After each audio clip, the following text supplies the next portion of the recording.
Hey everyone, it's Bob Crossan, Senior Managing Editor for Water and Waste Digest. I'm here today with Les Merrill. He is the founding partner of Retego Labs. We're going to be talking about the lead and copper rule revisions, their impact on homeowners, and how some states, such as Utah, are handling lead and copper issues at the local and state level.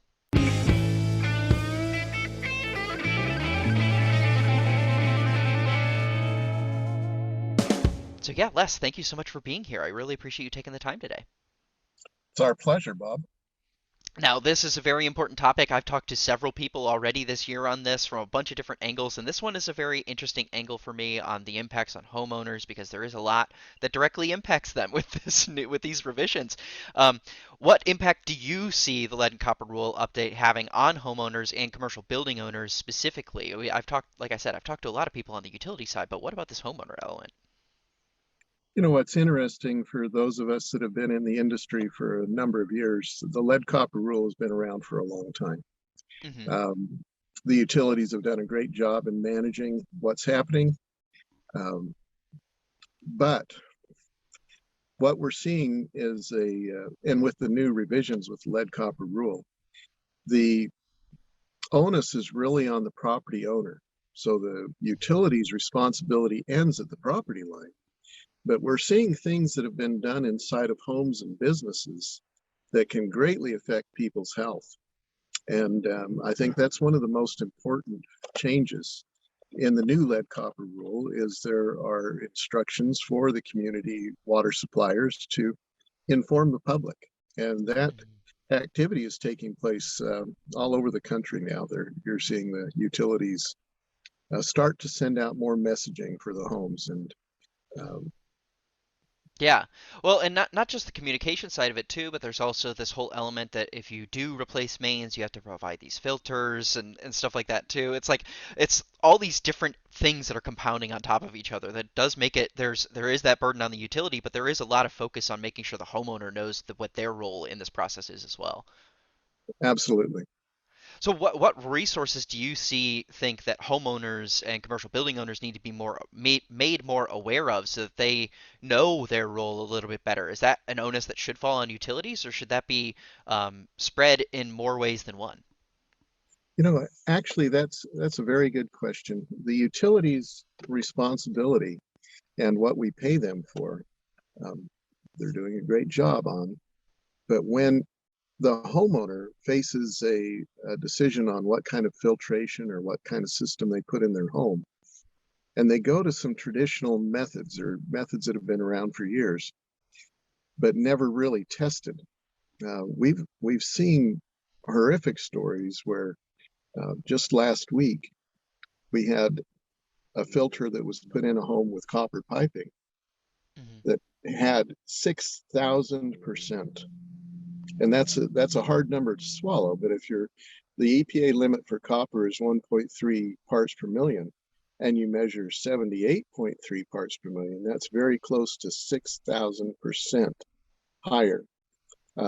These are systems that are approved for use. They're very well known, very well marketed, but the Hmm. chemistry of the water, it, it really matters. And putting these systems in, and getting the notice out to the homeowners and business owners is is going to be a task. We've tried it as a private company. We've put a number of notices out. We use Facebook and Google and Yeah. everything we can, LinkedIn. We've also published a number of local articles and some newspaper publications. But during the COVID, a lot of things changed. And so getting the message out is very difficult. People know where they want to look. And, we're struggling to find the way to get this word out. Yeah. Yeah, and it makes me wonder too, what role can water quality folks, like the actual like water quality businesses and water quality dealerships who can service or provide those in-home, the point of use, point of entry things, what role can they play in this process as well? Does that seem like a good partnership for a utility to work with some of their local businesses to identify and share the information from that like homeowner perspective and build up those like local brands as well? there is a very, very big need for that. We work very closely with our local community water supplier, Hmm. Bountiful City. We've worked with them on a number of things. They've looked at our technology and understand how it works. Um, I think a public-private partnership is a good idea. There's a lot of limitations on what you can do, and Hmm. the more we can, well, and the other thing that we have to look for is technologies that we become aware of that cause problems within the community. There needs to be a way to quickly inform the public of what can be done. Hmm. Um, it's not really well articulated who that responsibility falls to, but like you say, those of us that support uh, the point of use or point of entry filtration systems are responsible to do a good job and to understand the regulations. Hmm. We're fortunate to be members of the Water Quality Association, Hmm. and they take a very active role in education of all of the technicians and all of the suppliers. So Yeah. uh, we just need to get the message out. Yeah, I'm very familiar with Water Quality Association. They're very local to us. They're located in Lisle, and I'm in Mount Prospect, so it's like a 20-minute drive for me. Good. So yeah, we have a pretty good relationship with them with our other publication, water quality products. But more to the point of what we're talking about today, could you describe some of the policies that are being adopted in Utah and what that means for the state in terms of this lead and copper rule stuff and what Utah is trying to do for itself and how that may be potentially applicable to other states as well? Well, we've just started our discussions with the state of Utah, and Okay. they are working very, very closely with, the EPA and the three T's. That's a acronym you'll hear used quite a lot. That's a very important part of this teaching and training to get this message through.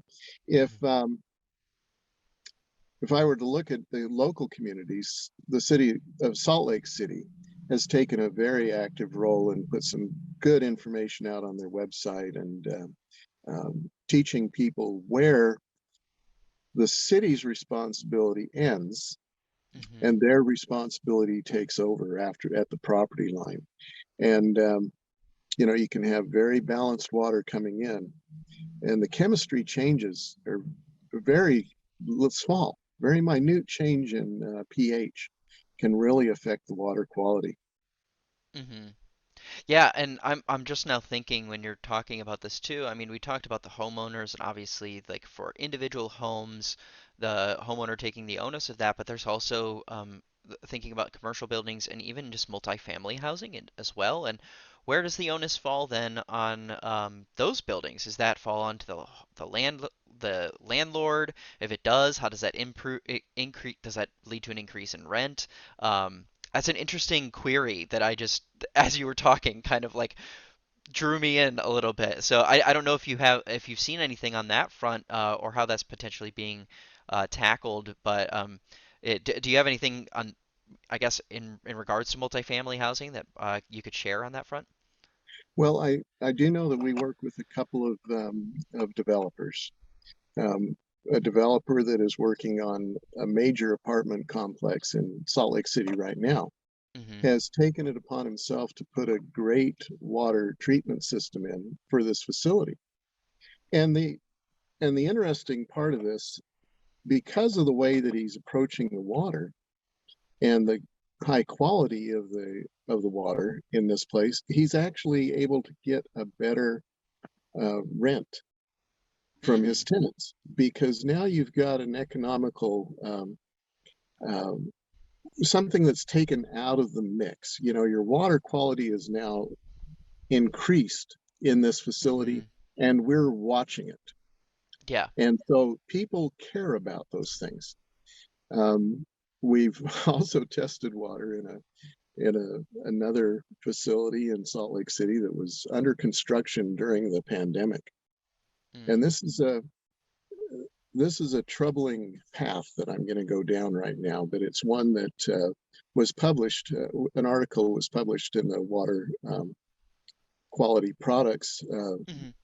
magazine a while back by my partner Christopher Lloyd about the dangers in premise piping. And this facility that I'm going to discuss right now is like the perfect storm.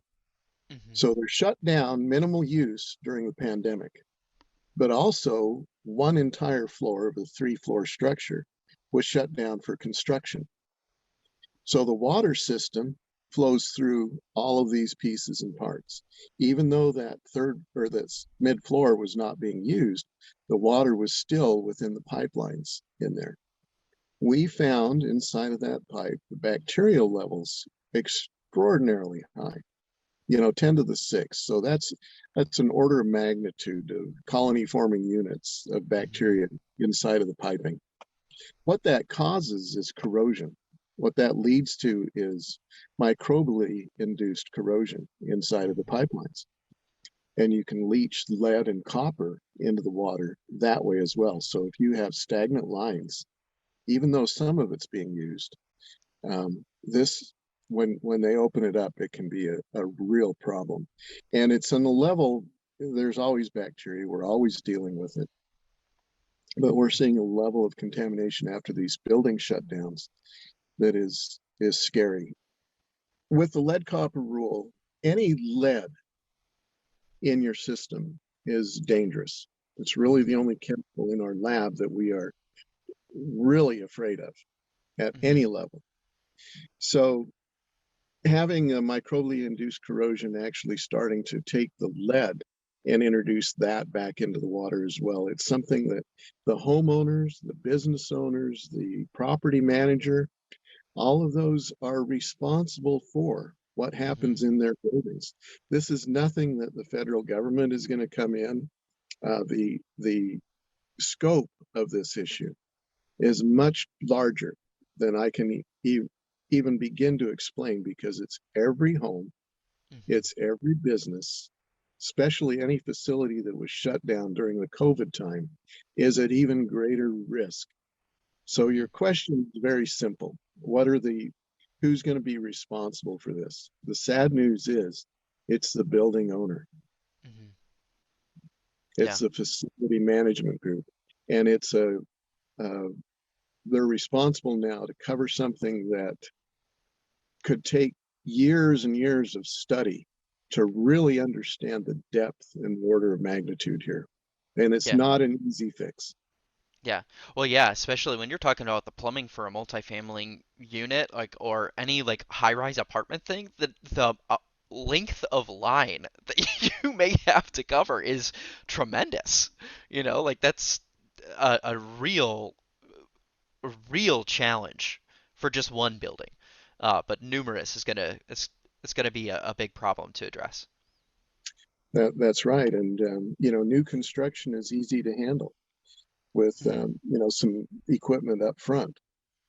Yeah. The older pieces of property, sometimes they don't even have enough room in their utility closet to put the needed equipment in. So Yeah. it is complex, but the good news is there are solutions.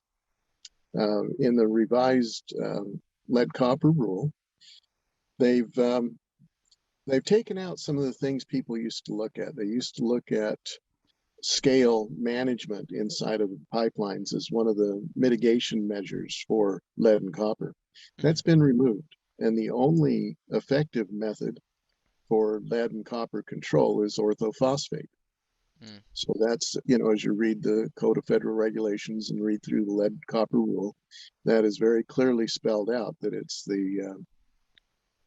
orthophosphate is what you need to look at. And it's a simple addition to a new construction.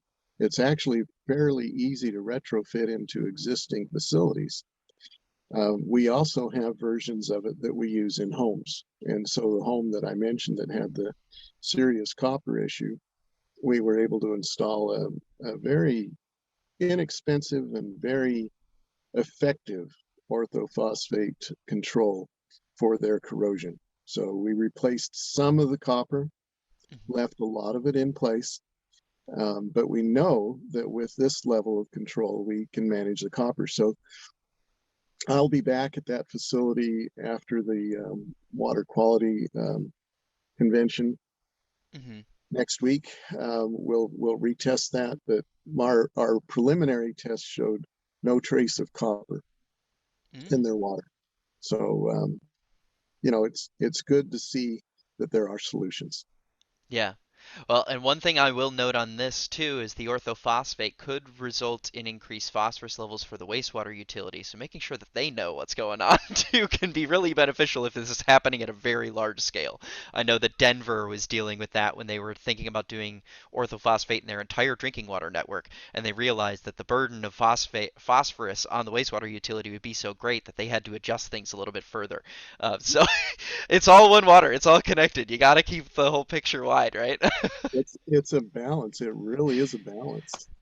Yeah, yeah. Well, thank you so much, Les. I really appreciate you taking the time today. I learned a lot about this issue from this perspective. Like I said, I've always talked to all these utility people, all these engineers, and really the burden that falls on the utility side, but understanding from the property owner side is really useful. And I think it's a really good tool for other people who are watching right now to learn what they can do to help their communities address this issue at the public side of things, not or the private side of things, not just the public.